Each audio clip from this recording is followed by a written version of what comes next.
आप में से बहुत सारे लोगों ने देवगुरु बृहस्पति की उस कथा को सुना होगा जहाँ पर वो धन नष्ट करने के उपाय बता रहे हैं वहाँ की रानी को, और धन बढ़ाने के उपाय भी वो बता रहे हैं। एक ही कहानी के अंदर आपको सारे रहस्य मिल रहे हैं। धन को बढ़ाना कैसे है और धन को घटाना कैसे है, बड़ी अमेजिंग बात है दोस्तों। और बहुत सारे लोगों को इस कथा के अंदर जो सूक्ष्म रहस्य है वो पता नहीं होगा, तो मैंने सोचा कि आज आप लोगों को मैं बताऊं। तो चलिए शुरू करते हैं और आप सभी को एक बहुत महत्वपूर्ण जानकारी देती हूं। नमस्ते दोस्तों, स्वागत है आप सभी का आपके अपने ही चैनल इनसाइट्स विद अनुपमा पर। और मैं अनुपमा एक बार फिर से हाजिर हूं आप सभी के लिए बहुत उपयोगी वीडियो के साथ। दोस्तों, देवगुरु बृहस्पति ग्रहों में सबसे शुभ ग्रह माने जाते हैं और हमारी कुंडली के बहुत सारे भावों का कारकत्व इनके पास है। संतान हो गया, विवाह हो गया, एजुकेशन हो गया, या फिर हमारा भाग्य हो गया, धन दौलत हो गया, हर चीज़ इनसे संबंध रखता है। और ये जो इनका व्रत है जिसमें ये कहानी है और उसके अंदर ये बहुत गूढ़ रहस्य है जो बहुत सारे लोग पढ़ते तो हैं लेकिन इसे अमल नहीं करते, इसे समझने की कोशिश नहीं करते। तो दोस्तों, आइए जानते हैं कि वो कहानी क्या है जिसके माध्यम से देवगुरु बृहस्पति हमें ये मैसेज दे रहे हैं। एक बार देवगुरु बृहस्पति साधु के रूप में वहाँ के सबसे अमीर, सबसे समृद्ध राजा के घर गए और उन्होंने कहा कि मुझे कुछ खाने के लिए दीजिए। वहाँ की रानी कहती है कि मैं इस चीज़ से तंग आ गई हूँ, धन यहाँ से उठाओ वहाँ रखो, ये दिन भर धन को संभालने में मेरा सारा समय चला जाता है। आप कुछ ऐसा उपाय बताइए कि ये धन नष्ट हो जाए और मुझे इन सभी से छुटकारा मिले। देवगुरु बृहस्पति को बड़ा आश्चर्य होता है कि कोई महिला ऐसे कैसे हो सकती है जो धन नष्ट हो जाए और गरीबी का मांग कर रही है। तो वो कहते हैं कि देवी, आप ऐसा क्यों बोल रही हैं? धन तो सभी को चाहिए और इसी के लिए सारा उद्यम लोग करते हैं। आपके पास भगवान ने धन दिया है तो इसका सदुपयोग करिए।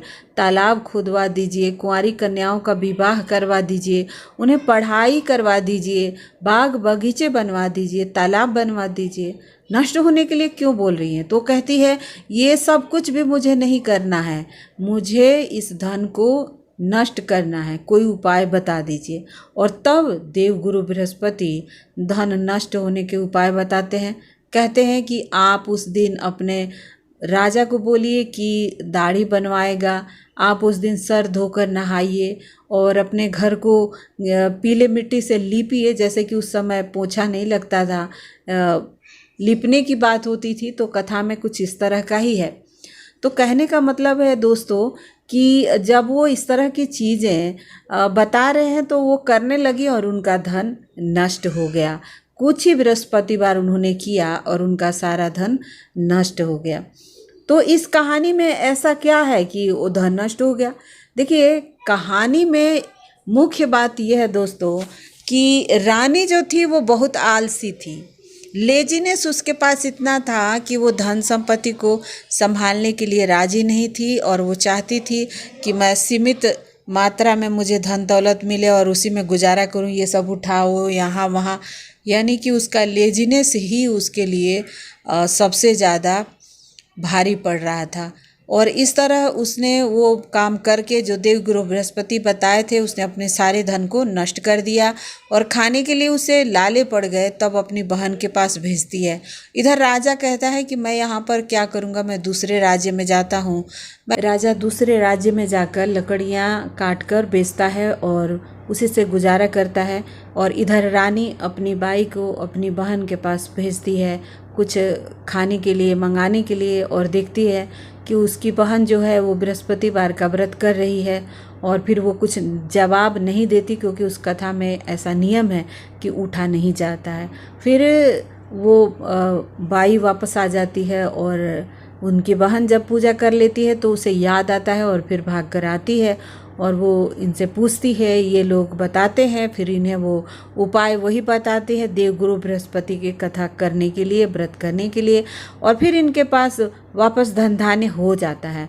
उधर राजा से एक गलती होता है कि देवगुरु बृहस्पति उन्हें भी सपने में व्रत करने के लिए कहते हैं और वो एक दिन भूल जाते हैं, व्रत नहीं करते हैं और उसके बदले उन्हें सज़ा मिलती है। वहाँ का राजा जो है चोरी के इल्ज़ाम में उनको जेल में बंद कर देता है।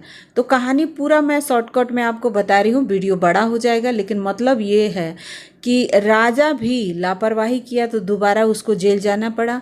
और इधर बहन उनकी बाई को देखने के बाद भी उठती नहीं है, यानी कि नियम के पक्की है। और फिर देवगुरु बृहस्पति हमें इस कथा में कहना चाहते हैं कि पुरुष चाहे कितना भी धन कमा ले, उस घर की महिला अगर धन दौलत को संभालने वाली नहीं है तो वो धन नष्ट कर देगी। तो आपके घर में अगर धन की कहीं भी परेशानी है तो आप ये मानकर चलिए कि इसमें आप ही का रोल ज़्यादा है आपके पति से। क्योंकि मैंने बहुत सारे घरों में देखा है अपनी आँखों से कि महिलाएं ज्वेलरी, मोबाइल, फैशन इन सब में घूमती रहती हैं, घर की सफाई नहीं करेंगी, पूजा पाठ नहीं करेंगी, दान धर्म नहीं करेंगी और फिर लड़ाई झगड़े करेंगी और घर का जो धन दौलत है वो नष्ट करेंगी, इधर उधर फालतू खर्चे करेंगी, पूजा पाठ नहीं करेंगी। तो दोस्तों, हम सभी की जिम्मेवारी बनती है कि हम अपने घर को संभालें, समय से उठें, समय से सोएं, घर की साफ़ सफाई करें, घर को ऑर्गेनाइज रखें और इस तरह से हमारे घर में धन का वास हो सकता है और हमारे घर के पुरुष भी जो कमाएंगे उसमें बरकत देखने को मिलेगा। तो ये जो कहानी है ये बिल्कुल सटीक है और इसके माध्यम से देवगुरु बृहस्पति हमें एक बहुत ही महत्वपूर्ण मैसेज दे रहे हैं जो आप सभी को जानना ज़रूरी था और इसीलिए मैं इस पर वीडियो बना रही थी। चलिए अब हम आपसे विदा लेते हैं। वीडियो आपको कैसा लगा बताइएगा। Thank you so much for watching. सर्वे भवन्तु।